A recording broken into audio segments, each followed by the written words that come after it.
être de ce que tu fais, que tu sois salarié ou freelance pour moi. Mais le raccourci qui est fait, sur lequel je suis pas vraiment d'accord, c'est que tu es à ton compte, tu es libre. Et ça laisse trop percevoir que c'est magique, c'est trop bien. Mmh. Tu as l'esprit encore plus chargé quand tu es à ton compte que quand tu es salarié. Pourquoi? Tu as la crainte de l'avenir, le chiffre d'affaires il dépend de toi, tes résultats dépendent de toi. Quand tu es en salarié, tu as moins de pression, c'est une pression qui est relative par rapport à ce que tu te manges quand c'est toi qui es seul aux manettes.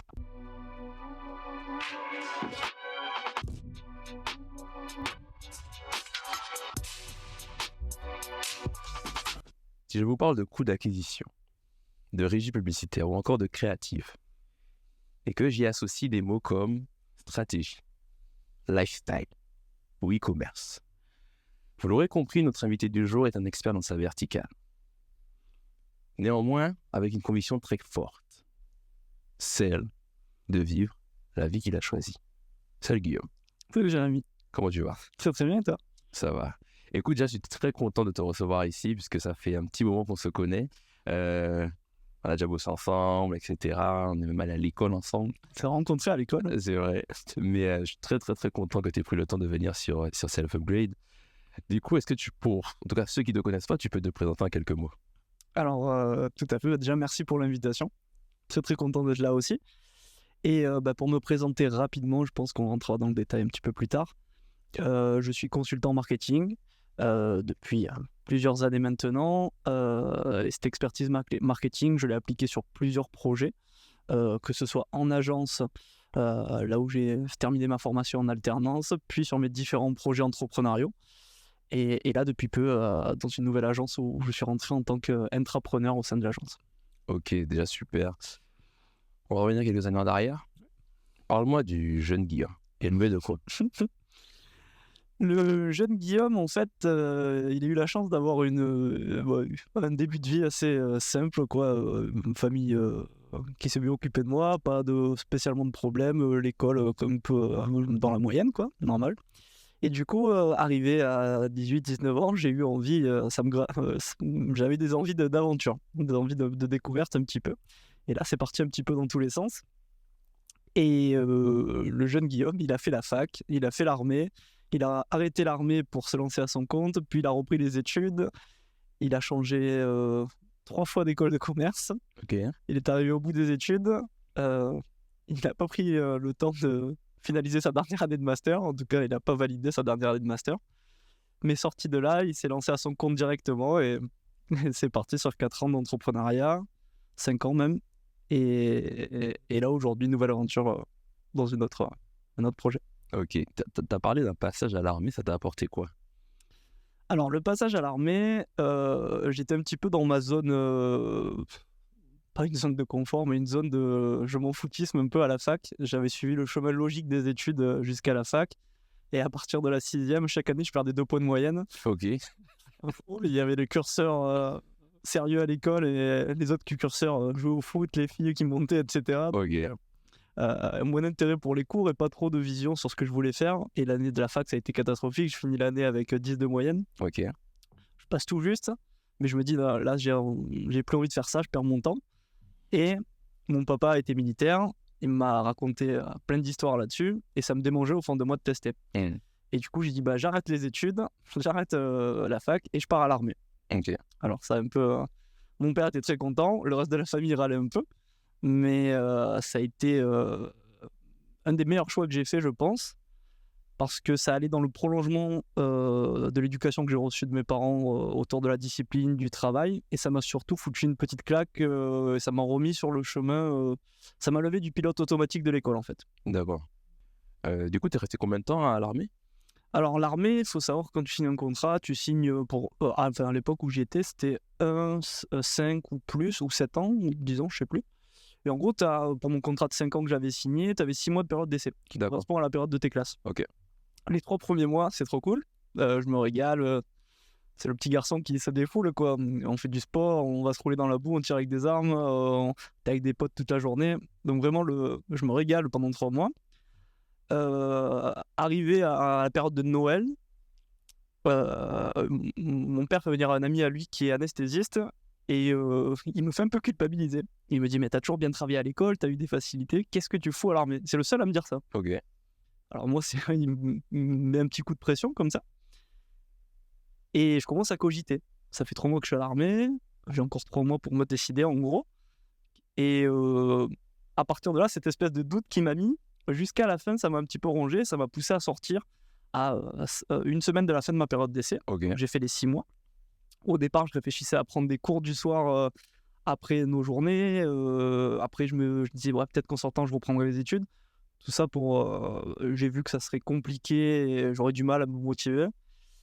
Et finalement, je me suis dit, j'arrête.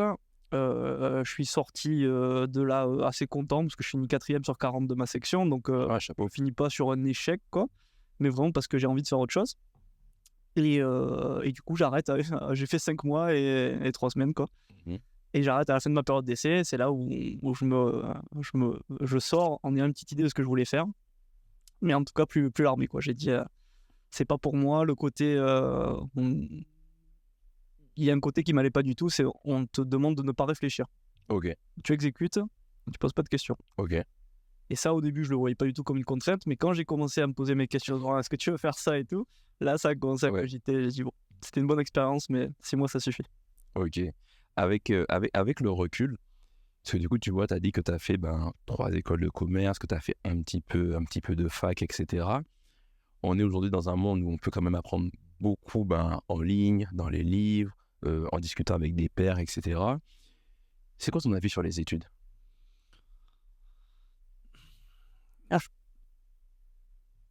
Je pense que c'est quand même... faut pas y cracher dessus, je pense, parce que ça apprend des bases, beaucoup de bases au niveau social, pour se comporter avec les autres, pour découvrir des profils différents, pour t'apprendre à raisonner, même si t'apprends des trucs qui servent pas forcément. Donc je trouve que c'est quand même quelque chose qui est important.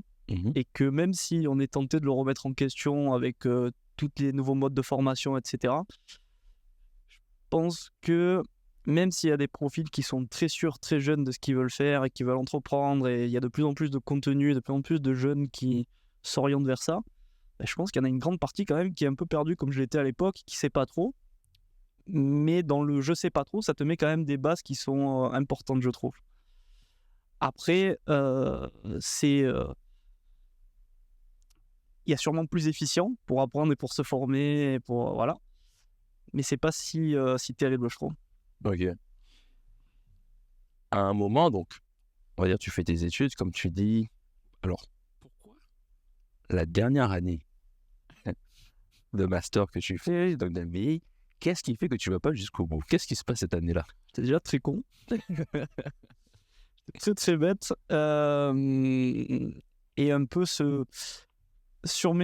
là où je trouve que c'est pas une légende, t'es plutôt bête quand t'es plus jeune, tu manques un peu d'expérience. Et j'étais un peu en révolte contre tout et je voulais à tout prix m'affirmer, aller contre ce que je devais faire. J'étais un peu dans une espèce de rébellion en mode l'école c'est nul, les profs sont nuls, les cours sont nuls, je suis mieux que ça. Et c'était un peu ma manière de protester, qui était très bête parce que ça pénalise que moi. Mais c'était ma petite protestation sur je suis pas content de l'école, alors je le fais savoir en ne prenant pas mon master. D'accord, ok. En fait, j'ai juste pas passé le dernier test d'anglais, le TOEIC, quoi, qui était nécessaire pour valider mon année. Je l'ai pas passé, c'était ma petite protestation.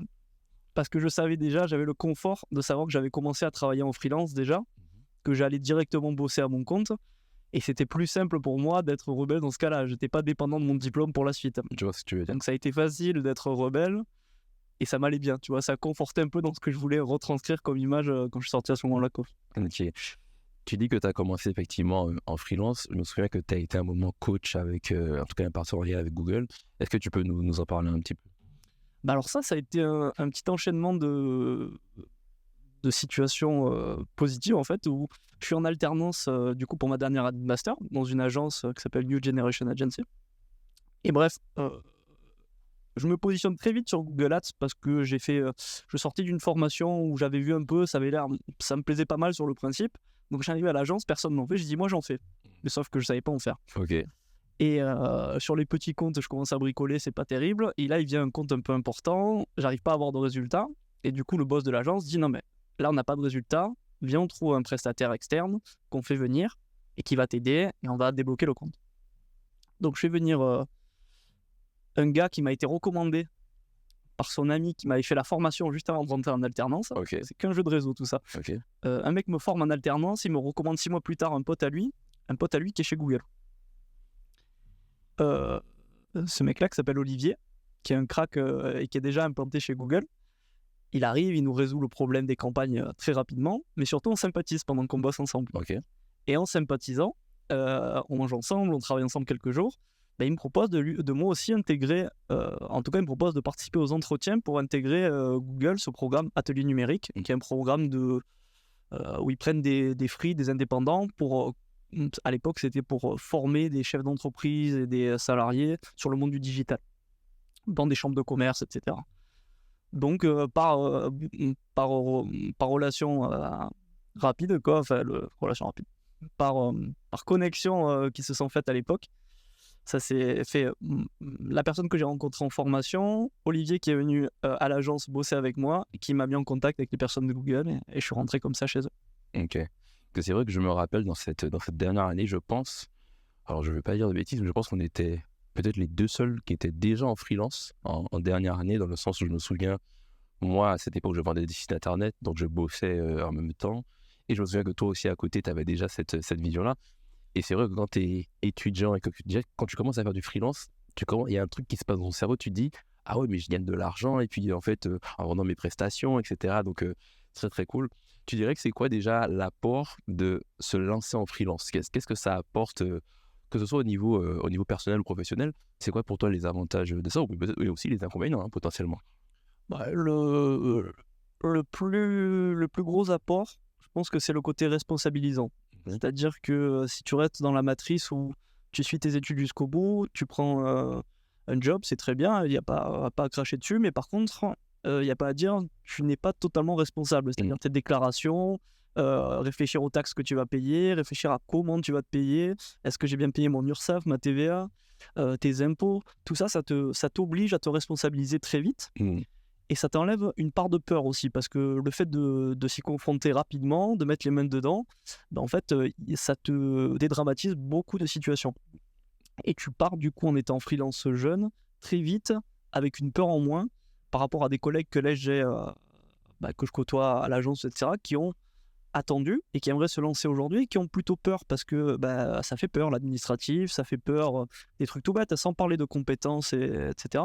Bosser à son compte, c'est pas mal d'épreuves. Plus tu le fais tôt, plus vite tu te lèves la peur. Donc ce côté-là, je trouve que c'est le plus bénéfique. Ok. Et surtout, c'est vrai qu'il y a même aussi un point qui est marrant, c'est qu'au final, tu te retrouves en tant qu'étudiant à former des fois des directeurs marketing, des CEO, et tu te dis au final, attends, si je prends un job, au final, mon but, le plus haut que je pourrais avoir, ce serait ce type de poste, un peu de cadre dirigeant, si je puis dire. Mais en même temps, je suis en train de les former sur une compétence. Après, effectivement, en étant cadre ou CEO ou autre, il y a des compétences managériales que potentiellement en freelance, tu n'as pas encore appris. Parce qu'effectivement, tu es un peu solo, tu fais tes trucs, etc. Mais effectivement, sur une verticale métier, tu es un peu plus pertinent. Et donc, du coup, tu fais un peu, si on restructure, tu fais ce master digital, tu apprends en alternance. Je pense qu'en alternance aussi, moi, je trouve ça vraiment top de faire de l'alternance, parce que c'est vrai que si tu fais que de la théorie, c'est compliqué, alors qu'en fait, le vrai travail, tu l'apprends sur le terrain. Et il y a une période où aussi tu te lances dans le e-commerce.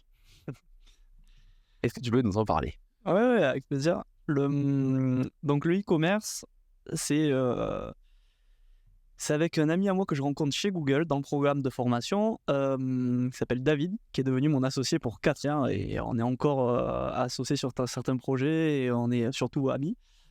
Et cette personne-là que je rencontre chez Google, on sympathise d'abord amicalement, puis on échange un peu ce qu'on fait. Il se trouve qu'on fait un peu la même chose. Moi, je fais du Google Ads, lui, il fait plutôt du Facebook Ads. Il a déjà tenté du dropshipping de son côté, donc il a un peu l'idée de faire ça en tête, donc de l'e-commerce, en mode dropshipping. Et moi, j'en ai jamais fait, entendu parler vaguement, mais bon. Et on travaille chez Google quelques temps, on voit qu'on est compatible sur la manière de penser, de travailler. Et on se dit, pourquoi pas tester quelque chose ensemble. Tu maîtrises les ads sur Google, moi je maîtrise les ads sur Facebook. Le dropshipping, c'est le fait de récupérer des produits, de les vendre sur le marché européen avec juste un petit setup technique. Et David me propose ça. Et je lui dis, bah banco, on essaye. Et on essaie pendant 3 mois. Pendant ces 3 mois, étant donné qu'on était tous les deux en début de parcours, et sur le e-commerce, un truc qu'on ne maîtrisait pas trop, on s'appelait au téléphone peut-être 5-6 heures par jour. On était tout le temps en visio. On avait tout le temps la visio ouverte et on travaillait ensemble. Ok. Moi, je fais ça, toi, tu fais ça. On se demandait des questions et des trucs qu'on faisait ensemble. Et en fait, sur cette période ramassée de 3 mois, on a testé l'expérience e-commerce. C'était plutôt cool. On a fait, je crois, 60 000 € en 3 mois. Sauf qu'on s'est rendu compte à la fin qu'il te restait qu'un tiers dans la poche. Et du coup, on a vite écarté le projet parce qu'on a dit non, ça ne nous va pas sur le modem. En tout cas, nous, comment le gérer, il nous restait à peu près un tiers dans la poche, quoi. Par contre, on s'est testé mutuellement, on a vu qu'on travaillait bien ensemble, on a vraiment beaucoup travaillé, ça s'est toujours bien passé. Et du coup, par contre, de cette expérience e-commerce qui a été un test et qui nous a servi à élaguer la branche parce qu'avec nos personnalités, ça allait pas, ben, on a lancé une agence d'accompagnement de boîtes sur ce qu'on faisait, publicité Google, Facebook, et on est resté là-dessus pendant 3 ans et demi, quoi. Super. Sur ça, justement, on va dire l'association. L'association, c'est ultra important. Ultra important parce que tout part de là. Avec qui tu travailles, comment tu travailles, etc. Donc, dans cette association, d'après toi, parce que du coup, tu l'as été avec David au début, en tout cas sur les années, à quoi tu fais attention au début quand tu t'associes avec David? Est-ce que c'est le feeling juste? Tu vas vraiment en mode feeling? Est-ce que tu fais attention à la complémentarité des compétences? Est-ce que tu te projettes déjà ou est-ce que tu ne sais pas du tout et tu te dis, ben, je teste? À quoi tu fais attention sur l'association? Déjà, je trouve que j'étais très chanceux de m'associer avec David directement parce que je suis tombé sur quelqu'un qui est hors de la moyenne, qui est au-dessus de la moyenne largement sur tous les niveaux. Et ça a été un énorme coup de bol de tomber sur lui et que ça matche et qu'on travaille bien ensemble. Déjà, ça c'est le premier disclaimer parce que les gens ont tendance à beaucoup s'associer, mais s'associer c'est difficile. Pour moi, c'est comme se mettre en couple, c'est pas quelque chose à prendre à la légère. Et Ce qui a marché avec David, c'est qu'on n'est pas parti sur l'idée de s'associer. On est parti sur l'idée de bosser un petit peu ensemble et après on verra. ok. Dans l'idée, il n'y avait aucune projection de on va faire telle part, telle part. On s'était bien évidemment dit ce qu'on gagne, on fait 50-50, mais ça n'allait pas plus loin que là. Il n'y avait aucun enjeu de quel niveau d'association, de qui fait quoi. On a dit on bosse ensemble. Et en fait, à l'usage, pendant ces 3 premiers mois de test, là, en bossant ensemble, on a vu que ça marchait bien.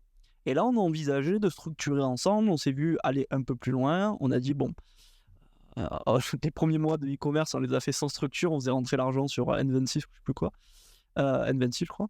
Et donc, tous ces aspects de structure et un peu officiels sont venus après. Mais pour moi, avant de t'associer avec quelqu'un, il faut d'abord bosser avec. Et là, parce que chacun a ses signaux, chacun va avoir ses paramètres de je peux bosser avec cette personne ou pas. Comme dans un couple, en fait, chacun a ses points où il va mettre de l'attention. Mais tu peux pas partir en te disant, avec une personne, si je prends la métaphore du couple encore, tu peux pas partir en disant je vais me mettre en couple avec toi. C'est pas possible. Ouais, Tu dois vivre un peu des choses avec la personne et c'est là, à l'usage des expériences, que tu vas te dire ok, je pourrais m'associer avec cette personne. Je vois ce que tu veux dire. Et en termes de personnalité d'entrepreneur, puisqu'on parle souvent des tests MBTI, on parle de plusieurs choses, etc. Toi, tu dirais que tu es quel type d'entrepreneur? Ça change déjà.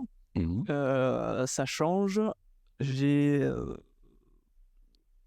un petit côté bourrin Ok. où il faut que je me fasse un peu mal pour avancer.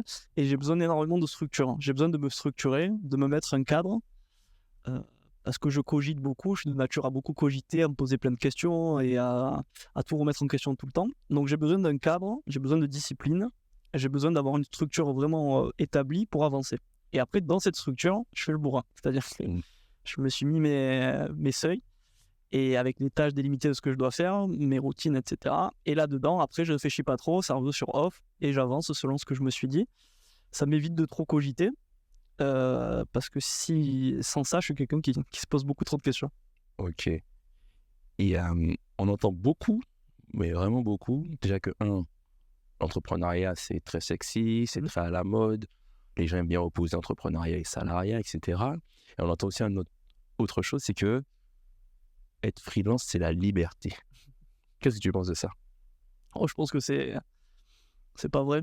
C'est pas vrai. En tout cas, c'est pas ce que je pense du freelance. C'est ça offre des libertés au niveau du calendrier, ça offre des libertés au niveau de l'organisation, mais c'est une liberté relative parce que tu as des contraintes avec tes clients si tu veux bien marcher ou avec ton produit ou peu importe, mais tu as une contrainte de travail quand même si tu veux du résultat. Tu es obligé de te mettre des contraintes. Et si la liberté, tu la vois entre je fais ce que je veux, etc., ton business, il va pas trop avancer. Ok. Donc, tu es obligé quand même de te mettre de te mettre des petites contraintes.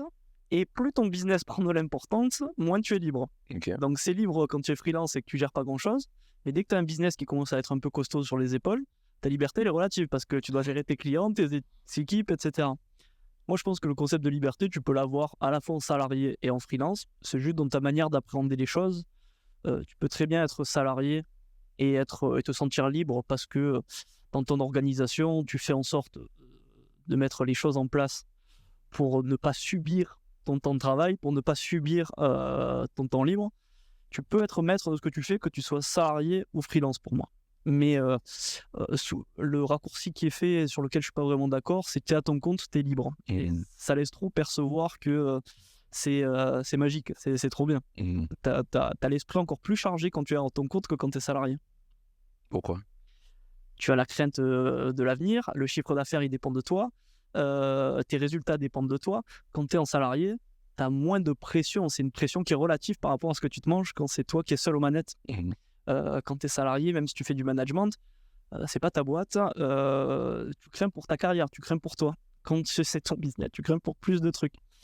Donc la charge mentale, elle te pèse bien plus quand tu as ton compte que quand tu es salarié. C'est une charge différente, mais je trouve que pour avoir goûté aux deux, elle te ronge plus celle où tu as ton compte que celle où tu es salarié, où à un moment donné tu peux couper et te dire bon tant pis. Super intéressant. On en a déjà parlé effectivement beaucoup parce que c'est vrai que le fait de faire du freelance, on a tous les deux en tout cas commencé notre carrière, si je puis dire, en faisant du freelance directement pendant les études. C'est vrai que quand tu arrives dans un poste ou dans un job, même en alternance ou en CDI, peu importe, la pression, donc les gens disent que dans leur job, ah ouais, il y a trop de pression, il y a trop de travail, mais tu vois très vite qui a déjà fait du freelance ou pas. Parce que quand tu fais du freelance, tu ne comptes même pas tes heures. Même, moi, je me souviens que même les week-ends, ça n'existe plus. Tu vois, surtout au début. Et donc, du coup, parlons du début, parce que tu as parlé d'agence, tu as parlé de gestion de clients. Au début, c'est pas tout rose. Au début, tu connais pas. Et ça dépend après. Si quelqu'un... En général, les gens te donnent des conseils des fois au début, mais la vie fait que il faut que toi, tu passes par cette expérience pour comprendre comment ça fonctionne. C'est quoi les erreurs que tu as fait au début quand tu t'es lancé en freelance, que ce soit sur l'aspect organisation, les clients que tu as choisis, la façon de travailler, etc. Après coup, c'est facile de les qualifier d'erreurs, mais quand tu démarres, tu es un peu obligé de te manger ces trucs-là. Donc, je trouve que je sais pas vraiment si c'est des erreurs, parce que c'est des étapes un peu obligatoires, je pense. J'ai fait tous les trucs classiques que tout le monde fait un peu quand tu te lances à ton compte.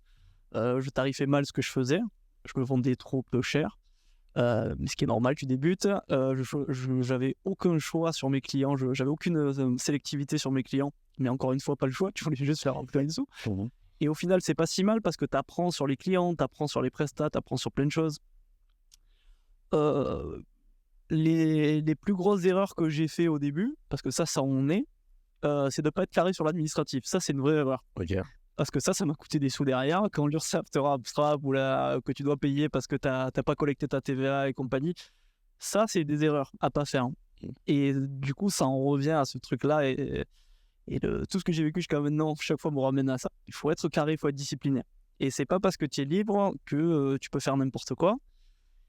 Et l'erreur à éviter quand tu te lances, c'est les mini-magouilles en mode je vais pas déclarer ça, je vais pas faire ça.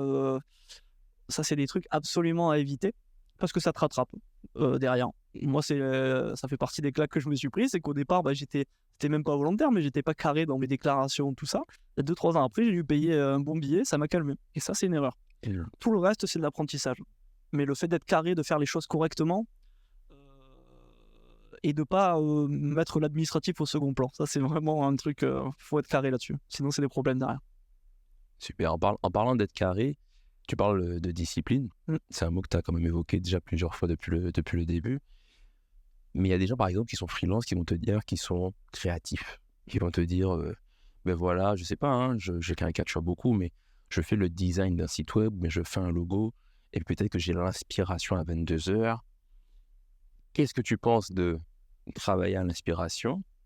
Et c'est pas un versus que je mets, mais une autre façon de dire, je timebox mes journées, donc je choisis des créneaux pour travailler. Qu'est-ce que tu penses de, ou peut-être que ma question doit être la suivante, c'est travailler au feeling ou travailler quand on décide de travailler? Oh, ça, je pense que c'est très perso, faut se connaître déjà. Moi, je suis pas un créatif, donc ou très peu par rapport à des DA ou quoi, donc c'est très perso. Quand je dis qu'il faut être discipliné, il faut être discipliné flexible. C'est-à-dire qu'il faut le voir à la semaine, il faut pas le voir à la minute et avoir un agenda hyper resserré, etc. Je pense qu'il faut avoir des grands principes de discipline que tu t'appliques dans ta semaine. Et si une journée ça y déroge, c'est pas grave. Si 2 jours ça y déroge, c'est pas grave. Le tout, c'est que sur le long terme, 80% du temps, tu sois discipliné par rapport à ce que tu t'es dit. Donc si un jour, si tu t'es dit tous les soirs je vais au sport, mais un soir tu n'y vas pas parce que tu t'es dit là il faut absolument que je bosse là-dessus et tout, c'est pas grave. Donc mon idée là-dessus, c'est que tu peux effectivement travailler à l'instinct de temps en temps, mais pour moi ça, c'est ouvrir la porte au chaos. Je crois beaucoup à la théorie de l'ordre et du chaos, où dans la vie il y a de l'ordre, des moments où tu es ordonné, tu fais tes rendez-vous, tu as ton calendrier, etc. Tu as tes routines. Et le chaos, c'est les impondérables, les moments d'imprévu, c'est ce qui peut t'arriver, c'est les moments où tu choisis de changer de plan au dernier moment, ça c'est du chaos. Si tu laisses place qu'au chaos, en fait tu te perds. Et il n'y a pas qu'un domaine, il n'y a pas que le travail, il y a le perso, il y a ce que tu fais au niveau du travail, etc. Si tu n'es pas un minimum discipliné pour équilibrer tout ça et pour chercher l'équilibre dans tout ce que tu fais, je pense que tu te perds.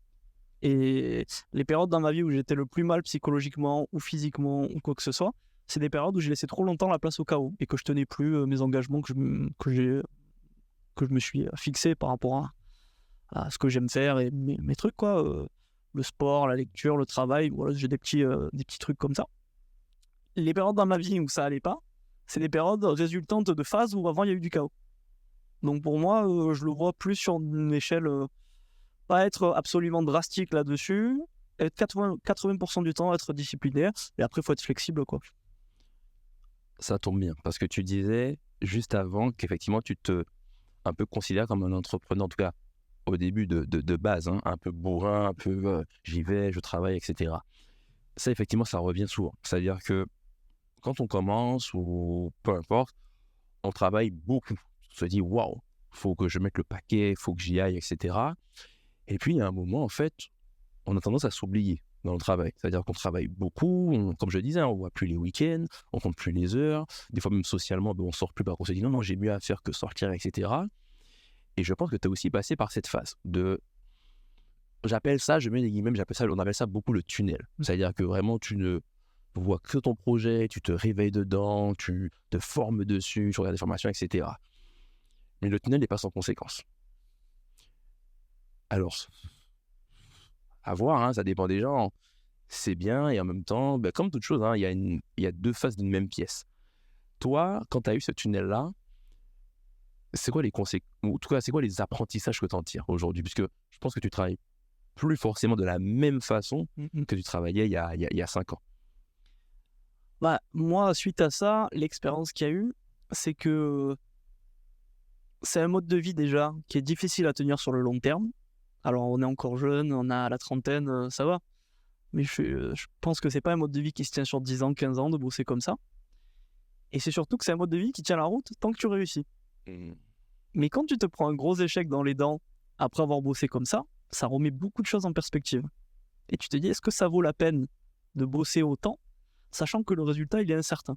C'est pas parce que tu travailles autant, en t'isolant autant dans le tunnel, comme tu l'appelles, que le résultat, il est certain à la fin. Oui, le travail, ça mène au succès, mais par contre, ça mène pas au succès direct après ta phase de tunnel. C'est-à-dire que ce que tu as travaillé, peut-être que ton succès, tu l'auras que 5 ans après ou 10 ans après. Donc, je pense que c'est une grosse prise de risque de bosser comme ça. Tout le monde l'a fait parce qu'on se dit, intuitivement, tu te dis, je travaille beaucoup, ça va forcément payer. Et c'est là où tu apprends à travailler intelligemment avec l'âge et un petit peu de recul. mais il en ressort soit une réussite, ça te conforte là-dedans et tu continues, mais tu t'épuises jusqu'au moment où tu vas te prendre un peu la palle dans la tête. Moi, je trouve que c'est bien d'équilibrer. Je travaille différemment par rapport à avant. J'ai des phases de travail qui sont plus raisonnées en termes de temps, mais par contre qui sont beaucoup plus intenses et concentrées.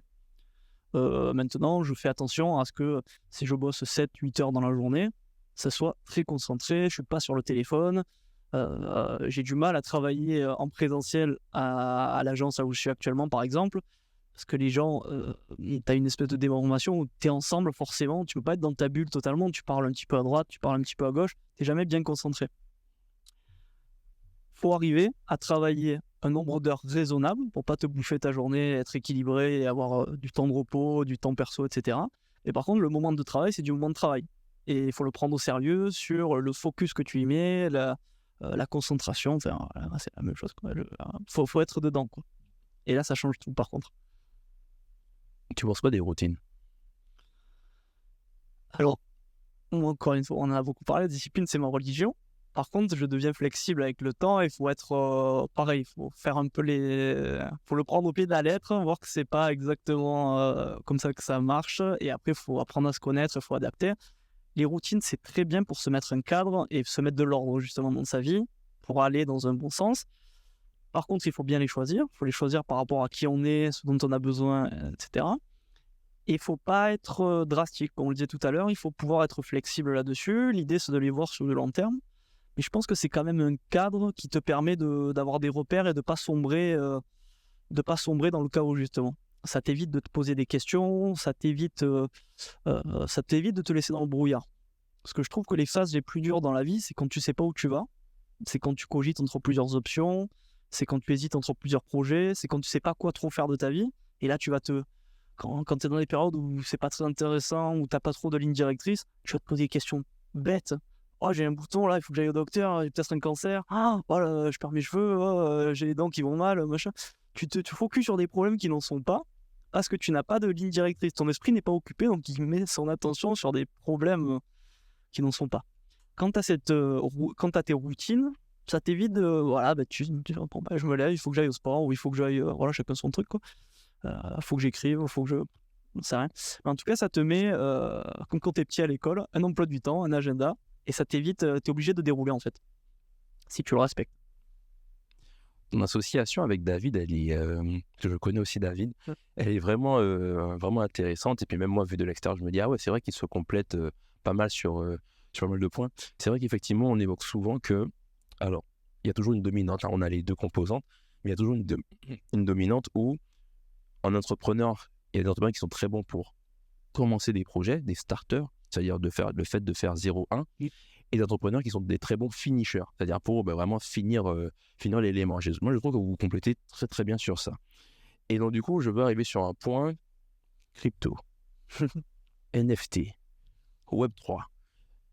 Dans ça aussi, vous avez eu justement, en tout cas, l'intelligence, quand justement il y avait on va dire cette grosse tendance-là de lancer des projets dedans. Est-ce que tu peux nous en parler aussi un petit peu?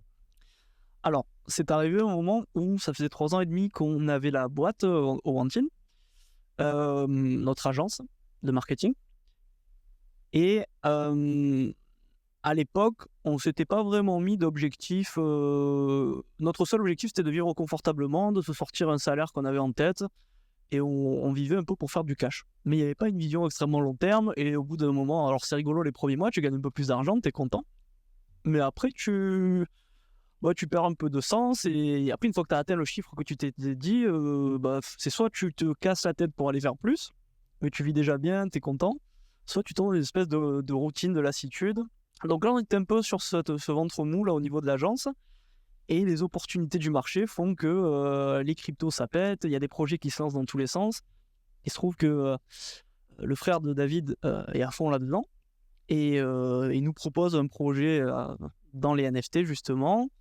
Et on s'est dit, c'est l'opportunité de se challenger un peu, de se sortir de cette routine de travail où tous les mois, on sort notre cash, mais il ne se passe pas grand-chose, et de se lancer dans une nouvelle aventure. Donc au fond de nous, on avait un petit peu envie de tester autre chose. Et on est parti sur 6 mois de projet dans cet univers-là. 6 mois de tunnel pour le coup. On a vraiment beaucoup travaillé. Et c'est suite à ces expériences-là que justement j'ai mangé ma première grosse déconvenue. Et même si ça a été une belle réussite si on regarde juste les chiffres, en soi c'était beaucoup moins que ce qu'on espérait faire. Et c'est surtout le moins qu'on espérait faire.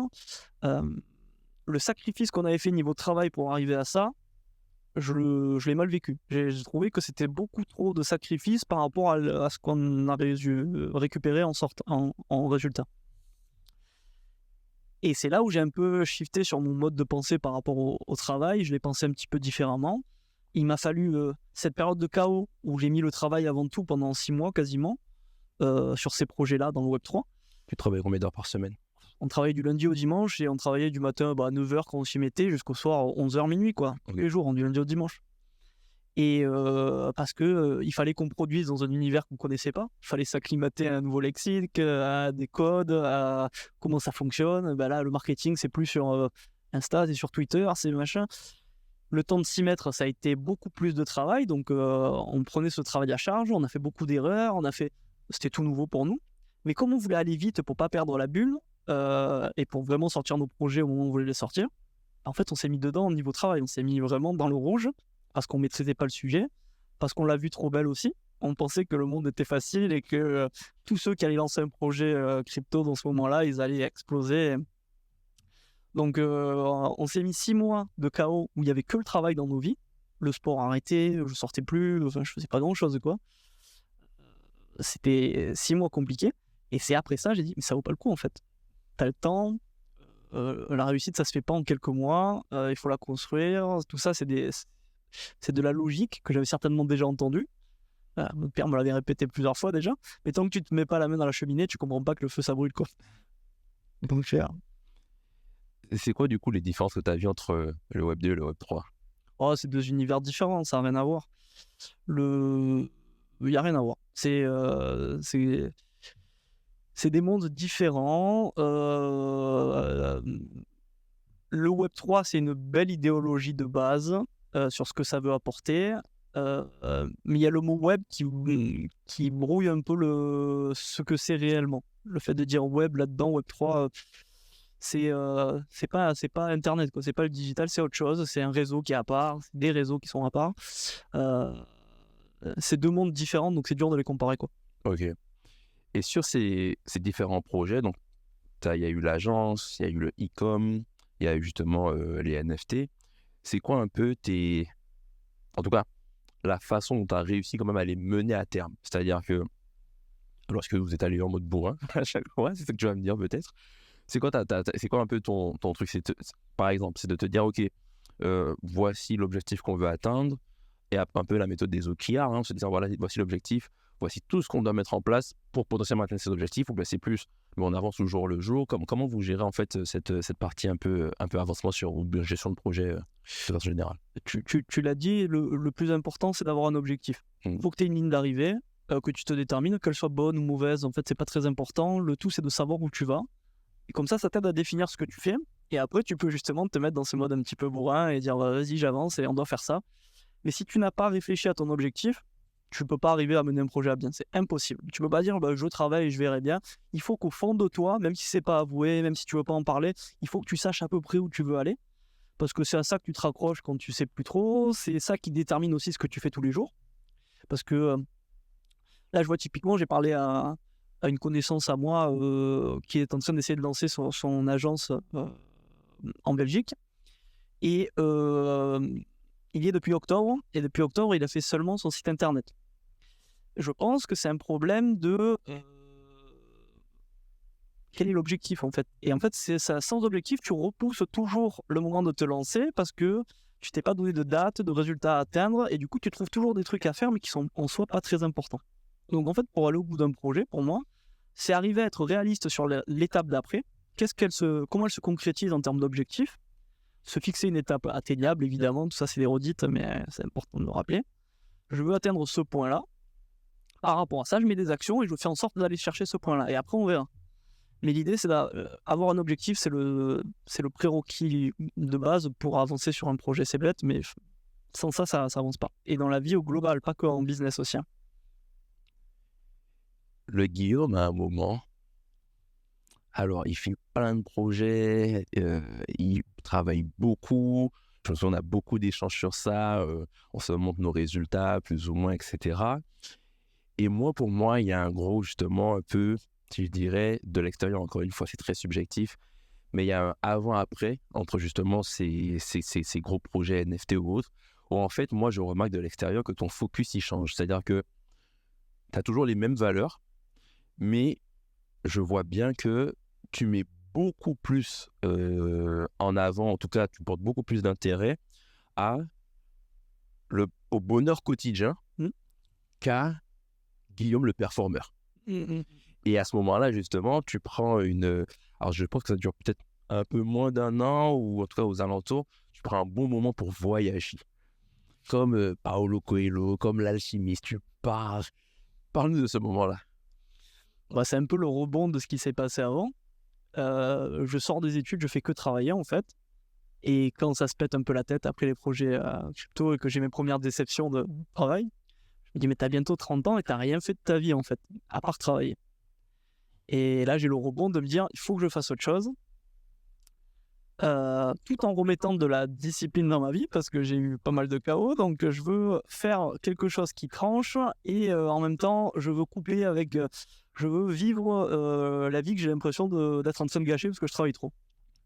Et donc à partir de là, je vends ma voiture, je laisse mon appartement et je me décide de dire je vais reprendre mon activité d'agence parce que ça je sais faire, j'ai encore des clients et je peux rapidement relancer ça.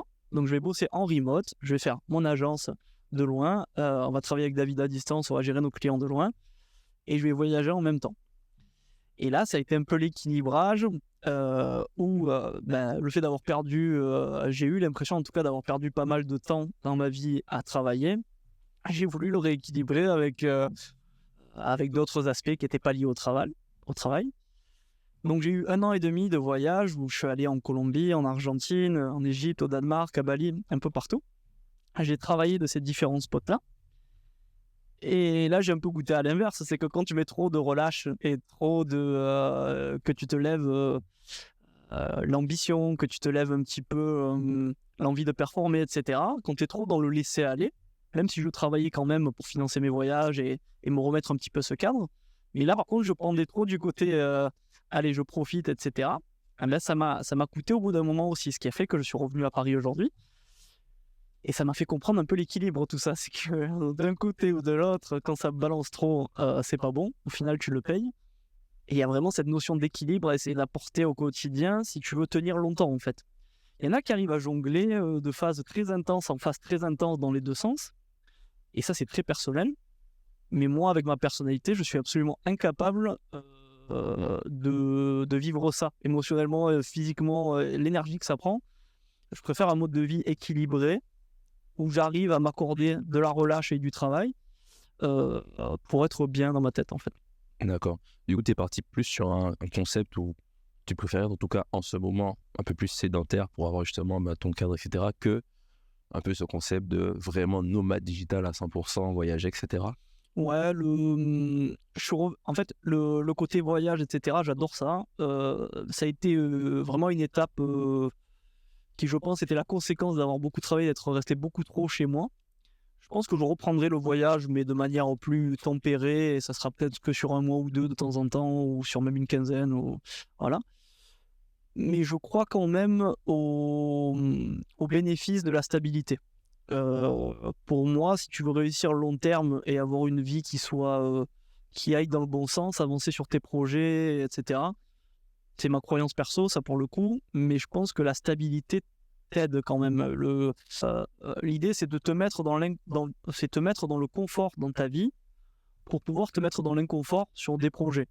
Ok, ouais, très belle notion. Si tu es stable et que tu es à l'aise et que financièrement ça va et que socialement ça va, tu vois des gens, que tu es épanoui, que tu fais du sport et tout, bah, c'est facile sur un projet de se mettre dans l'inconfort. Si tu es déjà dans l'inconfort, c'est dur de s'y mettre encore plus. C'est vrai. Bon, tu ne l'as pas dit, mais tu es devenu une star à un moment. Moi, je veux parler de Les dossiers. Argentine, football, magazine, parution. Parle-moi de ça. Qu'est-ce qui s'est passé en Argentine? Alors l'avantage quand tu voyages et quand tu fais c'est qu'il t'arrive des choses. Et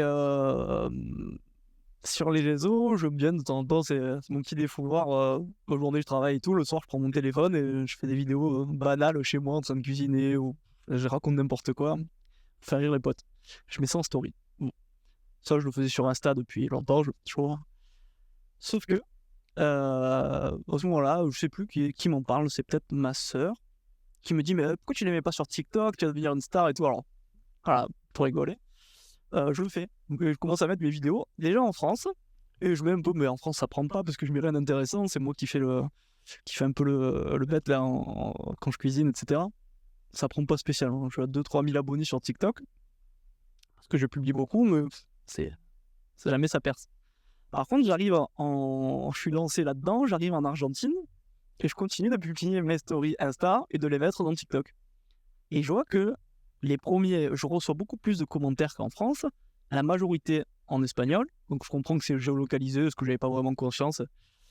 Et ils voient un Français à Buenos Aires, et ils commentent, et je me dis, attends, il y a peut-être un truc à jouer là. Et bon, tous les jours, je me mets à mettre mon petit TikTok, et de français, maintenant, je mets les textes en espagnol. Au début, je parle français, je mets les textes en espagnol, après, je parle un peu espagnol. Et en fait, de voir, je pense, un Français avec l'accent espagnol, et qui raconte des bêtises et machin. En plus, comme j'étais fou, c'était mon premier voyage, j'étais fou du pays, j'adorais, donc j'étais tout le temps émerveillé, donc ils ont vu que j'avais une bonne, je sais pas, j'aimais leur pays. Et j'ai eu une espèce de traction sur TikTok qui était incroyable, et en quelques semaines, je suis passé de 2 à 44 000 abonnés. Et là, ça a été du n'importe quoi, donc en quelques semaines, je commence à recevoir des DM de partout, je commence à recevoir des sollicitations de partout, avec un ami à moi qui m'a rendu visite. On a eu une voiture qui nous a été quasiment offerte en location parce que j'ai mis un TikTok en arrivant en Patagonie, on a besoin d'une voiture, est-ce que vous avez des bons plans? Il y a une agence qui m'a contacté pour me filer une voiture. On arrivait en plus à l'approche de la Coupe du Monde que j'ai vécu là-bas à Buenos Aires. Ça a été la folie dans la ville. Moi, bien sûr, ça me faisait du contenu illimité pour les TikTok, pour dire je vais voir l'Argentine et l'Argentine a gagné, qui je vais être entre l'Argentine et la France en finale. Donc là, ça a encore plus boosté le truc. Tellement qu'au pic, j'ai un journaliste de l'équivalent du Monde qui s'appelle l'équivalent du journal Le Monde en Argentine qui me contacte par WhatsApp et non par Insta parce que j'ai linké mon profil TikTok à Insta. Je suis journaliste, est-ce que tu es OK pour une interview par WhatsApp, etc. Et du coup, il m'a posé des questions par WhatsApp. J'ai répondu, je me suis retrouvé avec un espèce d'article dans Le Monde en Argentine. Et là, c'était, je rentre en France le 22 décembre. Tout le mois de décembre, j'ai été sollicité de tous les côtés. Enfin, j'étais la petite mini-influenceur, quoi. J'ai goûté à ça. Bon, c'était pas pour moi, mais ça m'a fait rire. Ça m'a fait passer un mois très drôle en Argentine, quoi. Parce que c'est vrai. Et parle-moi, parce que moi, je me souviens, on parle à ce moment-là quand tu es en Argentine, tu m'envoies, quand il y a des... Ah, je sais que tu es très fan de foot. Ouais. Madrid, à la Madrid, comme tu dis. Et à un moment, tu me dis... Je me souviens, tu m'envoies les vidéos sur WhatsApp, je vois, mais... les rues bondées. Parle-moi du peuple argentin et du football. Ah, là-bas, c'est une religion. Des Messi aussi. Hein. Messi, c'est leur figure de vie et la religion. J'ai jamais vécu autant d'émotions que pendant ce mois de Coupe du Monde là-bas. Ok. À la base, je devais rentrer avant pour l'avoir en France. Et là-bas, ils m'en parlent vraiment comme si ça allait être mais tu devrais y rester, tu sais pas ce que c'est une Coupe du Monde en Argentine, etc. Tellement que j'hésite et je dis bon, je prolonge, je reste. Alors que je comptais rentrer l'avoir en France. Et là, très vite, je comprends. Tous les bars, tous les restaurants, des télés. Quand l'Argentine joue, les taxis s'arrêtent, les voitures se garent, tout le monde sort des voitures et court dans un bar voir le match. Les gens pleurent, les gens rient. J'ai jamais vu autant d'émotions, vraiment. Et je me suis même pris d'affection pour l'Argentine en cours de tournoi. Et c'était incroyable. Quand l'Argentine jouait et gagnait, toute la journée derrière, ça fêtait dans la rue, tout le monde dans la rue. Jour férié. Jour férié, j'ai jamais vu autant de monde dans la rue. C'était une expérience, je pense que c'est une des expériences les plus fortes de ma vie d'avoir vécu la Coupe du Monde là-bas. Je me retrouve à vivre des moments éphémères, même sur une journée où il y a des gens qui étaient avec moi, qui ne me connaissaient pas, mais qui pleuraient dans mes bras, qui étaient en mode... ça a été émotionnellement, je pense, l'expérience la plus forte que j'ai vécue en condensé sur un mois, non-stop pendant un mois. Donc ouais. c'était quelque chose. Ok. Et c'est quoi, puisque tu as fait quand même pas mal de pays en Amérique du Sud, en tout cas sur cette période-là. C'est quoi les différences de culture que tu as vues avec, on va dire, le monde occidental, si je puis dire, l'Europe, on va dire, et vraiment l'Amérique du Sud, de façon générale? Je trouve c'est très caricatural, mais je trouve qu'en Europe, du fait de sans rentrer dans la politique ou quoi que ce soit, en Europe, on est plus le caractère d'enfant gâté, et là-bas, c'est beaucoup plus pauvre, et ils ont beaucoup plus les crocs pour tout. Euh, la fatalité un peu de l'État qui les raquette, et ils ont des gouvernements assez costauds là-bas, discutables, etc., sur ce qu'ils font. Ils le prennent mal, les manifestations, etc. Mais la majorité, ils disent c'est comme ça, ils essaient de s'en sortir. Et j'ai vu beaucoup plus de personnes qui avaient les crocs. Il y a beaucoup plus de personnes qui globalement font du sport, qui cumulent plusieurs emplois pour s'en sortir. Et il y a beaucoup moins ce truc d'enfant gâté. Les gens ont plus le sourire, c'est cliché, mais c'est vrai, hein, les gens sourient plus, ils ont plus les crocs qu'ici. Et c'est ça le plus qui m'a marqué. Évidemment, c'est une culture différente, donc il y a d'autres différences culturelles. Mais dans l'attitude, je trouve qu'en Europe, on est vraiment des enfants gâtés. Et dans ces pays-là, tu sens vraiment que niveau attitude, il n'y a rien à voir. Et du coup, tu trouves beaucoup plus de personnes qui font des trucs. J'ai rencontré plein de personnes qui lançaient des projets, qui voyageaient, qui tentaient de venir en Europe, qui lançaient une chaîne Insta, qui lançaient... Et beaucoup plus d'esprit entrepreneurial, même si ça manque de moyens, ça manque de structure, de méthodologie, donc ça réussit pas forcément, mais il y a beaucoup plus de monde qui tente qu'en Europe. Super. J'ai envie de dire à quoi bas. J'ai envie de dire à Tchiki, j'ai envie de dire à Loco. Guillaume, tu as fait un passage en Côte d'Ivoire. Un saut de l'autre côté de l'hémisphère. Non, mais explique-moi ça. Comment tu arrives en Côte d'Ivoire? En Côte d'Ivoire, c'était une expérience qui était incroyable, mais trop courte. J'y suis allé une semaine donner cours dans une nouvelle école qui s'appelle l'ISD, qui est une école fondée par Alexandre Cataneo, qui dirige New Generation Agency. Il lance cette école là-bas à Abidjan et il me propose d'aller faire une semaine de cours, ce à quoi j'accepte. Et c'est la première fois que tu allais en Afrique? C'est la première fois que j'allais en Afrique. Okay. Et franchement, ça a été incroyable. J'ai regretté que ce soit trop court et que j'ai été pris par le travail, puisque tous les jours où j'ai été là-bas, j'ai bossé et j'ai pas eu le temps vraiment d'explorer le pays. Mais l'accueil, ce qui m'a marqué, du coup, vu que j'ai pas vu grand-chose du pays, l'accueil était incroyable.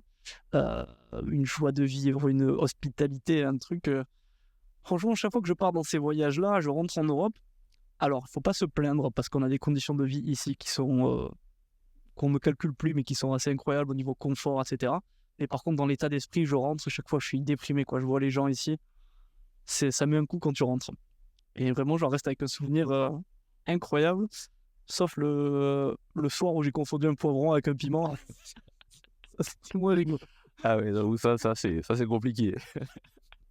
Ok, non, c'est vrai que parce que l'Afrique, c'est quand même 54 pays, hein, donc on peut pas dire l'Afrique. Ouais. Mais effectivement, oui, la Côte d'Ivoire a un côté très hospitalier. Tu peux te sentir très vite presque chez toi. Ouais, mais c'est ça, ils te mettent très à l'aise. En plus, j'ai le don d'aller aux endroits où il va se passer un événement fou après, parce qu'il y avait la CAN qui arrivait en janvier, là, qui s'est passé. Ouais. Et c'était en plein préparatif, donc il y avait une espèce d'effervescence qui était en train de monter, donc je l'ai senti un peu. Et très vite, ça fait un point d'accroche pour discuter avec tout le monde, parler du foot, etc. J'ai senti... c'est une hospitalité vraiment que j'ai... Il y a peu de pays où j'ai senti ça. Ok. Le niveau d'hospitalité, comme ça, quand tu arrives, tu as l'impression d'être à la maison et les mecs te mettent à l'aise. Franchement, c'était un bonheur d'être là-bas, vraiment. En termes de personnalité, parce que, tu vois, dans tous ces voyages-là que tu as fait, il y a quand même... Comment dire ça? C'est toi aussi qui crée ce type de situation. C'est-à-dire que potentiellement, tu vois, peut-être que quand tu sors, tu vas vers l'autre personne, tu souris à des gens, etc. Qu'est-ce que tu donnerais comme conseil aux gens, en tout cas qui veulent voyager, mais qui veulent aussi justement prendre vraiment la culture du pays? Parce que tu peux très bien voyager, et puis te dire, je reste dans mon Airbnb, ou bien je vais juste au cours, etc. Toi, c'est quoi que tu mets en place, peut-être naturellement, hein, mais que tu mets en place pour vraiment t'approprier un peu cette culture du pays? Moi, de nature, je suis pas... extrêmement à l'aise à aller au contact de personnes que je connais pas directement. Par contre, ça se fait assez naturellement quand tu... Le plus simple, c'est de rester assez longtemps dans les pays. Et que tu restes longtemps ou pas, même si c'est qu'une semaine, essayer d'aller tout le temps aux mêmes endroits. C'est-à-dire aller travailler dans le même café, sortir au même endroit. Parce que là, du coup, des personnes sur place te repèrent, te voient une fois, deux fois, trois fois. C'est facile pour ouvrir le dialogue après. Ok. Tu l'as vu une fois, deux fois, trois fois, tu vas facilement lui parler parce que c'est pas un inconnu total. Pour moi, le réflexe que j'avais partout où j'allais, c'était tout le temps d'aller travailler dans les deux, trois mêmes cafés. C'était d'aller à... Bon, après, factuellement, tu vas tout le temps à la même salle de sport. Et c'est comme ça que tu fais des connexions. Pendant la Coupe du Monde en Argentine, j'allais tout le temps au même bar voir les matchs. Du coup, j'ai sympathisé avec tout le bar, etc. Le fait, quand tu es à l'étranger, de te mettre des points d'accroche où tu vas retomber un peu tout le temps au même endroit, c'est facile pour faire le lien avec ces premières personnes. Et après, dès que tu te lies un peu avec des personnes sur place, c'est elles qui t'ouvrent des portes et qui te font découvrir un peu mieux le truc, quoi. Là, en Côte d'Ivoire, c'était hyper simple parce que j'étais accueilli par l'école et du coup, j'avais mon ami Charles là-bas qui m'a super bien géré toute la semaine. Il m'a fait découvrir la loco, il m'a fait découvrir plein de choses sur place. Mais pour les premiers contacts à faire quand tu voyages seul, c'est bien d'aller tout le temps aux mêmes endroits. T'es un féru de marketing. Mm. C'est quoi pour toi le marketing? Bah, le marketing, pour moi, c'est surtout... en fait, c'est beaucoup. Le marketing, c'est large. Je m'y suis très vite intéressé parce qu'au départ, je me suis mis à me former sur des outils, un peu comme tout le monde. Et moi, ce qui m'intéresse, c'est de dézoomer et de comprendre comment ça marche derrière. Parce que ce côté où je cogite, où j'ai toujours un peu peur de ce qui va se passer, et je dis, ouais, mais si Facebook, ça marche plus, je vais faire quoi? Donc, en fait, j'ai dézoomé, je dis, bon, bah, il y a le marketing. Pour répondre à ta question, c'est beaucoup de psychologie, de compréhension et de pragmatisme aussi. Trop souvent, je pense, et à mon sens, le marketing, on essaie de donner des règles, il faut faire telle chose, etc. C'est du pragmatisme parce qu'il faut savoir pour qui tu fais du marketing, quel est le niveau de ta boîte, est-ce qu'elle est grande, est-ce qu'elle est petite, est-ce qu'elle est naissante, est-ce que ça fait 10 ans qu'elle existe, quels sont les moyens, etc. Donc c'est beaucoup de compréhension psychologique, c'est ça que j'adore. Savoir comment tu vas faire, comment tu vas inciter des gens à agir, comment tu vas pousser une offre, ou comment, voilà, c'est plusieurs choses, hein, c'est pas que la com, c'est le prix, ton produit, c'est comment tu le distribues. C'est tout ce scope-là, et avec cette dimension psychologique de comment tu travailles sur ces éléments-là, aussi ce côté pragmatique de si tu veux être bon, tu dois t'adapter sans cesse au sujet. Il n'y a jamais un sujet qui est le même. Et ce qui va marcher pour une boîte ne marchera pas forcément pour une autre. Et du coup, ces facteurs font qu'il y a une infinité de possibilités de réussir son marketing. Et c'est ça qui me fascine et qui me plaît beaucoup dans la discipline. Ok. Aujourd'hui, tu es quand même beaucoup spécialisé, si je puis dire, dans le paid. Donc, dans le paid, on rappelle, c'est tout ce qui est publicité en ligne. Toi, c'est quoi? C'est Google Ads, Facebook Ads que tu fais? Tu fais d'autres ads? Pinterest aussi, Snap, mais la majorité, c'est Meta et Google. Ok. C'est quoi qui te fait kiffer dans le paid? Moi, ce qui me plaît, c'est qu'on a un retour rapide de l'efficacité des actions. C'est-à-dire que tu peux rapidement avoir ton concept publicitaire, le mettre en avant, et directement, tu as du résultat. C'est ça que j'aime beaucoup. Ça permet de pivoter rapidement et c'est assez dynamique parce que d'un mois à l'autre, tu peux tester 2 campagnes différentes. Tu peux rapidement valider des idées. Donc, il suffit que tu lises quelque chose. Cet élément, la preuve sociale marche bien, tu devrais le tester. Tu testes et tu as ton retour assez rapide. C'est ça que j'adore dans le paid, c'est le côté rapidité. Et tu penses qu'aujourd'hui, un projet peut réussir sans marketing? Non. Non, c'est le marketing, c'est une base. Le marketing, c'est une base pour tout projet business, même perso, même si on tire le trait, mais faut bien mettre les mots sur ce que c'est. Le marketing, c'est pas que la com. Donc une boîte peut réussir sans trop communiquer, mais le marketing ne comprend pas que la communication. Il y a aussi le travail sur ton produit, sur comment tu le distribues et sur ton prix. Tu peux très bien réussir une boîte sans com, mais pas sans marketing. Tu es obligé de travailler le marketing si tu veux réussir. Super. Et je pense qu'on le sait tous les deux, effectivement, la croissance n'est pas forcément linéaire dans tout. Est-ce qu'il y a des moments où tu as eu envie d'abandonner? Tu as envie de te dire, bon, écoute, flemme. Tu veux dire dans le côté plus... On va prendre sur le côté entrepreneurial dans mon parcours? Ouais. De façon générale, ouais, sur ça. Moi, ça arrive souvent, hein, ça arrive Ah ouais. pas abandonner totalement, Ça arrive, ça m'est arrivé qu'une seule fois. Non, jamais, puisqu'au final, si tu dis ça, c'est que tu pars du principe que tu arrêtes tout. Il y a des matins, tu n'as pas envie. Il y a des semaines où tu n'as pas envie. Ça m'est même arrivé là, après les projets crypto, tout, c'était des mois entiers où j'ai pas eu envie. Pendant 2-3 mois, j'avais plus envie de rien faire, etc. Et ça arrive, c'est la vie. Il faut pas se dire que en appliquant des routines, en lisant des livres de dev perso, en ce que tu veux, ça sera toujours bien. Quoi qu'il arrive, il y a des moments où ça va pas. Et tu peux faire tout ce qu'il faut correctement. Tu auras quand même un jour de ta semaine où tu n'auras pas envie de te réveiller. Tu auras quand même une semaine dans le mois où tu auras moins envie. Tu auras une période dans l'année où rien ne marchera. Et ça arrive et tu peux rien y faire. C'est le côté implacable du chaos dans la vie. C'est que tu peux faire tout ce qu'il faut de la meilleure des manières possibles. Tu vas quand même te manger un truc pas bon. Et la réponse à ça, c'est juste, on y revient, c'est la discipline en fait. Parce que, étant donné que ça c'est implacable, que tu vas avoir des moments, et peu importe qui parle, hein, même les positivistes là qui sont toujours heureux, toujours positifs et qui ont toujours le bon mindset et compagnie, il y a des jours où ils se lèvent, ils n'ont pas envie. Il faut te raccrocher à ce truc de courage et de discipline, il faut être carré, parce que c'est dans la tempête en fait qu'il faut s'accrocher à tes fondamentaux auxquels il faut revenir quand ça va pas. Et ça va forcément ne pas aller à un moment. Donc oui, pour répondre à ta question, il y a plein de moments où j'ai pas envie ou machin. Et c'est là où il faut être un peu courageux et s'accrocher à ce que tu t'es dit que tu allais faire encore. Super. On a beaucoup parlé de l'individu. On va remonter d'une strate, on va parler de l'extension de l'individu, à savoir l'entourage. Ça fait, je ne sais même pas combien d'années, mais ça fait quelques années qu'on part tous les ans ensemble avec d'autres amis. Et au final, on part soi-disant un peu en mi-vacances, etc. Mais ça finit toujours un peu séminaire, brainstorming, mi-travail, réflexion, etc. Qu'est-ce que tu penses de l'importance de l'entourage dans la réussite il est hyper important parce que il te conditionne déjà. Si tu es entouré de personnes qui sont en train de réfléchir pour le travail, qui te parlent de leur réalisation, qui te parlent de j'ai fait ci, j'ai fait ça, ça va te booster.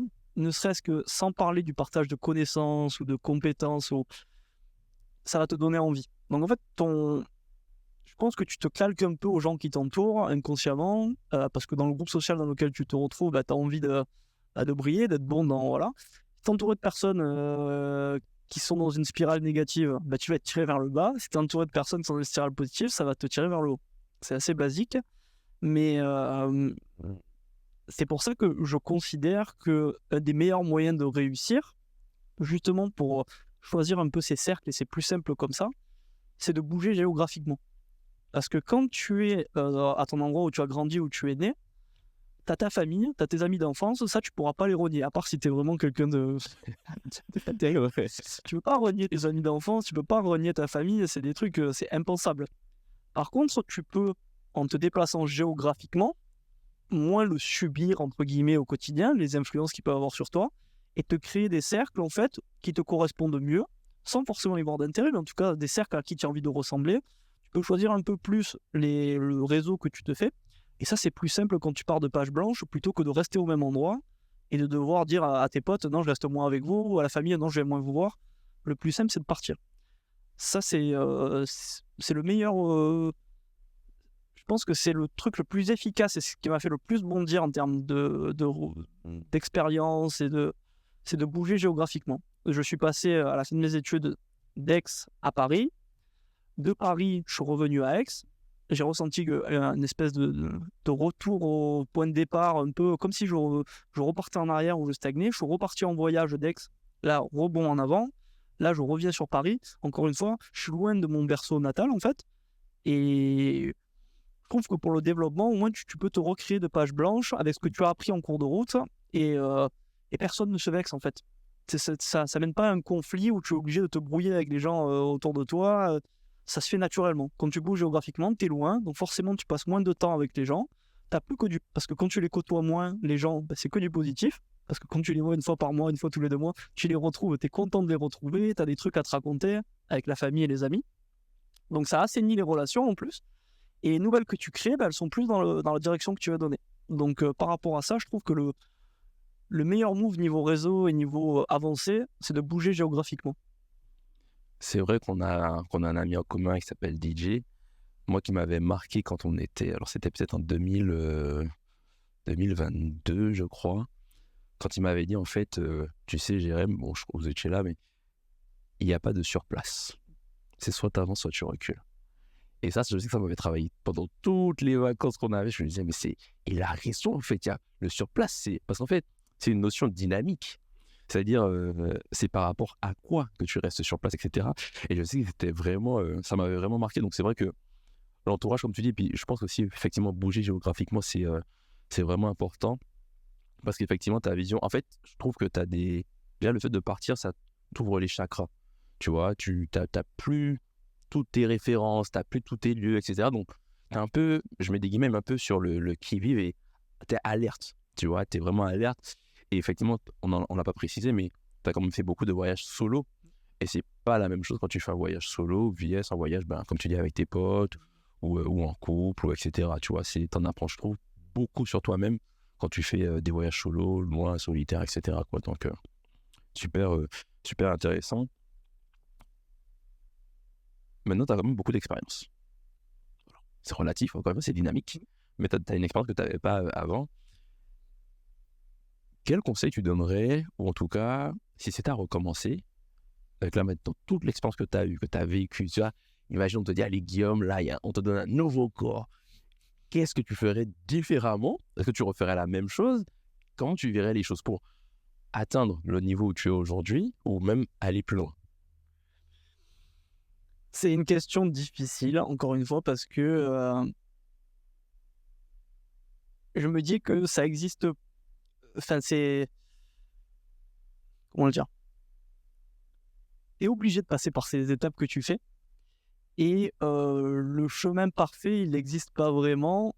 Et il est déjà prédéterminé par où est-ce que tu es né, ton éducation, ce que tu as vécu, les expériences que tu as traversées et tout. Donc, le conseil que je vais donner, il s'applique à moi, ce que j'ai vécu, et il ne sera pas forcément. Bon, voilà.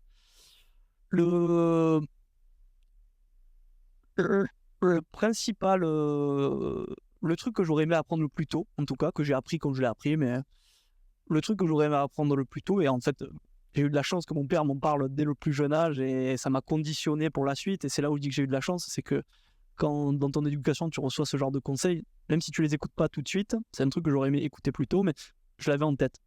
C'est la responsabilité, déjà de te prendre en main, et le courage de faire des choix quand t'es pas bien. Ça, pour moi, c'est les deux trucs les plus importants. Déjà, toujours partir du principe que ce qui t'arrive, c'est ta faute. Et ça, c'est quelque chose qu'il y a beaucoup de gens qui ont du mal à accepter.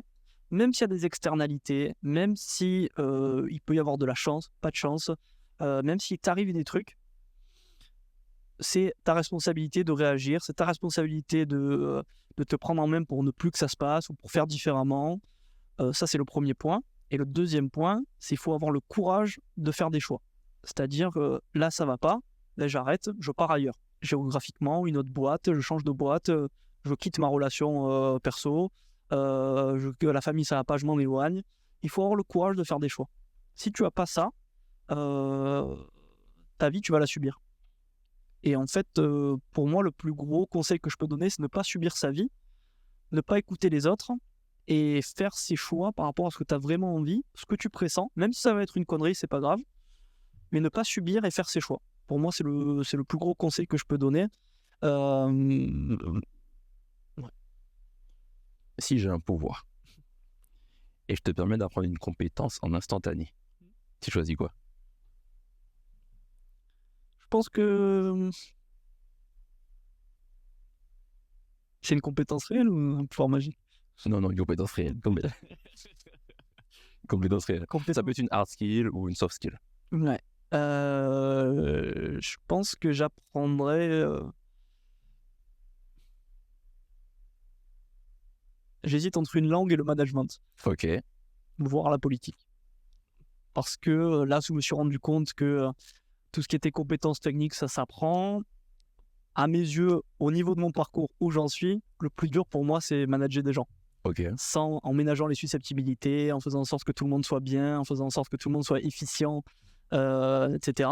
Pour moi, ça, c'est le plus dur de ce que j'ai vu jusqu'à présent. Donc forcément, tu dis, qu'est-ce que tu as envie d'apprendre? Mais je dirais le management. Et je pense que dans les steps un peu plus avancés, sur lesquels on arrivera peut-être plus tard, sur des plus gros sujets, des plus grosses boîtes, des plus gros enjeux. Tout l'aspect politique, bien qu'il soit rebutant de l'extérieur, je pense que c'est obligatoire pour arriver à ses fins dans certains mondes. Donc là, tout de suite, le management. Et plus globalement, une autre langue, je pense que ça pourrait être pas mal aussi. Tu pensais à quelle langue? Jusqu'à ce qu'il y ait certains problèmes, j'avais bien envie d'apprendre le russe. Ok. Là, je pense que ça va être compliqué pendant quelques années. Je parle espagnol et anglais déjà. Peut-être l'arabe ou une langue, le mandarin, le chinois, j'en sais rien. Mais une autre langue, après ça, il faudrait voir par rapport aux aspirations, ce que j'ai envie de faire. Mais je trouve que parler des langues, c'est quand même un truc cool dans la vie. Ça te permet, quand tu aimes voyager, ça te permet d'interagir avec beaucoup de monde, et ça t'ouvre des possibilités niveau business aussi. C'est quand même c'est ce côté les langues. C'est quoi le plus dur pour toi dans le management de ce que tu as vu? Moi, le plus dur, là, pour l'instant, et là, c'est lié vraiment exclusivement à mon parcours, c'est que j'ai souvent bossé seul ou à deux avec David, avec des équipes très réduites. Et gérer le fait que naturellement, quelqu'un qui est salarié, il n'a pas les mêmes implications que celui qui c'est sa boîte. Pour l'instant, j'ai plus été à mon compte que salarié. Donc j'arrive, maintenant que je suis rentré dans une agence en New Generation Agency en tant qu'intrapreneur pour développer un pôle. J'ai une implication qui est celle d'un indépendant, mais je vois autour de moi que c'est normal, tu vois, t'es pas impliqué, c'est pas la boîte à ton père. Donc en fait, c'est normal de pas avoir d'implication, entre guillemets. Et ça, à manager, je trouve ça de l'extérieur, je commence à peine à y toucher. Je trouve ça extrêmement dur en fait de motiver des personnes à travailler, de motiver des personnes à bien travailler et de faire en sorte que tout le monde soit productif et content en même temps. C'est quelque chose que je vois comme assez difficile, parce que je ne l'ai jamais pratiqué. Encore une fois, ça c'est vraiment lié à mon parcours. Je ne l'ai jamais vraiment pratiqué. Naturellement, c'est pas mon fort, je pense. Mais c'est l'humain, je trouve que c'est le plus dur à gérer. Parce que ça dépend pas de toi, ça dépend des réactions des autres. C'est vrai que ça revient souvent. L'humain, c'est la pierre angulaire. On a beau faire des business digitaux, etc. C'est la pierre angulaire. En termes de ressources que tu pourrais donner ou qui pourraient aider quelqu'un à se lancer dans le digital ou à son compte, etc. Parce que je sais que tu es très féru, tu consommes beaucoup de contenu, tu lis beaucoup de livres, etc. Si tu avais, 2-3 ressources à donner à quelqu'un pour se lancer dans le digital ou à son compte, ou bien, et ça peut être à la fois sur les compétences, mais à la fois aussi au niveau mindset, ce serait quoi? Quel livre ou contenu tu conseillerais? Déjà, il y a un point là-dessus, c'est que je conseille de multiplier les ressources, que ce soit les formations payantes, les livres, tout ça, pour en fait mixer les différents avis, différentes façons de faire et te faire ton propre avis. Je suis pas fan de mettre en avant une seule ressource ou une seule formation, parce que pour moi, tu as un point de vue, mais l'idée c'est d'en avoir plusieurs pour développer une expertise. Donc moi, par exemple, en sortant de l'alternance, j'ai fait 3 formations payantes suivant en dehors de mon master. Le wagon, Growth Acceleration, ça s'appelait, et la troisième, j'ai perdu le nom. Mais 3 formations coup sur coup, ça m'a permis de voir la même chose avec 3 points de vue différents. Donc ça, déjà, ce que je conseille, c'est de se former sur plusieurs sources et donc de ne pas hésiter à enchaîner des formations, à investir là-dedans.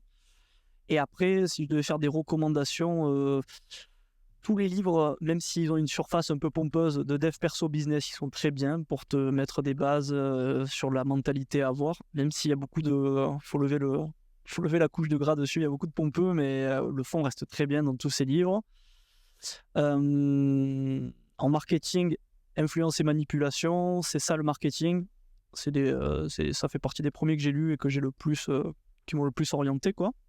C'est ça le marketing de Seth Godin et influence et manipulation de Cialdini.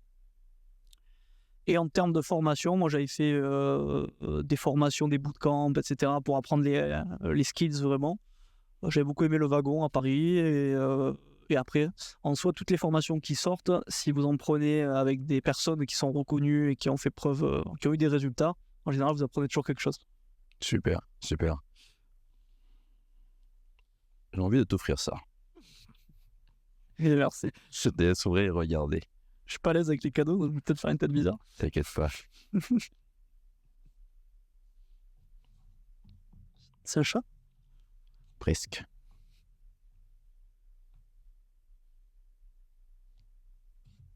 Ah. Où est-ce que je le montre? À la caméra. Ok. Je viens de signer au self-upgrade. Merci beaucoup. Au club. Merci beaucoup. Est-ce que tu acceptes ce t-shirt? Ah, je l'accepte et je vais le mettre à l'honneur Ok. Alors, avec moi à la salle dès ce soir. Alors effectivement, écoute, en acceptant ce Merci beaucoup. t-shirt, tu viens d'accepter le défi de l'upgrade. Qu'est-ce que ça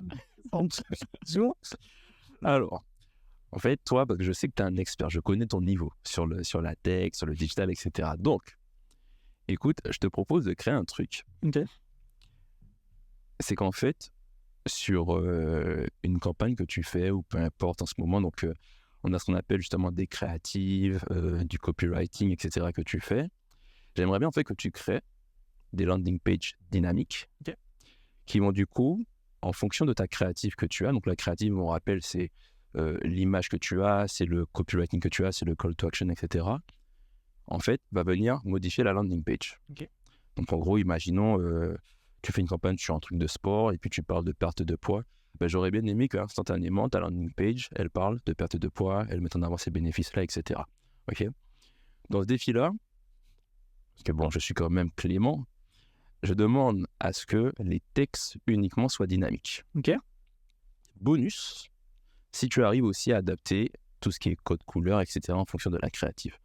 Donc effectivement, et tu me diras ton avis, mais je sais qu'effectivement, quand tu as une créative et qu'en plus, tu as la landing page qui correspond exactement, en général, tes taux de conversion sont plus élevés. Okay. Donc pour ça, tu vas disposer de 30 jours pour réaliser ça. Bien sûr, effectivement, tu auras accès aux ressources de l'upgrade pour faire ça, même si tu as déjà un très bon niveau. J'en aurais besoin. Un très bon niveau sur ça. Et ce défi-là, il engendrera une récompense ou à défaut une conséquence. Alors tu ne le sauras pas aujourd'hui, mais est-ce que déjà tu acceptes ce défi? Bien sûr. On se serre la main solennellement. J'accepte. Super. Écoute Guillaume, très content de t'avoir reçu sur Self-Upgrade. Du coup, j'ai mis pour l'invitation. Où est-ce que si les gens veulent parler avec toi, échanger, où est-ce qu'on te retrouve principalement? LinkedIn, Guillaume Dutier. Instagram, je le garde avec les stories. LinkedIn, Guillaume Dutier. Vous pouvez m'ajouter avec plaisir pour échanger. Ok, super. Ben écoute, merci encore une fois Guillaume d'être passé sur Self-Upgrade. Et puis hâte de voir en tout cas tout ton parcours parce qu'il est déjà très intéressant, très beau. C'est super. Moi en tout cas, je le suis depuis 5 ans maintenant. Donc écoute, franchement, hâte de voir tout ce que tu vas faire. Et puis écoute, on reste connecté. Merci beaucoup. Salut, ciao, ciao. Bye.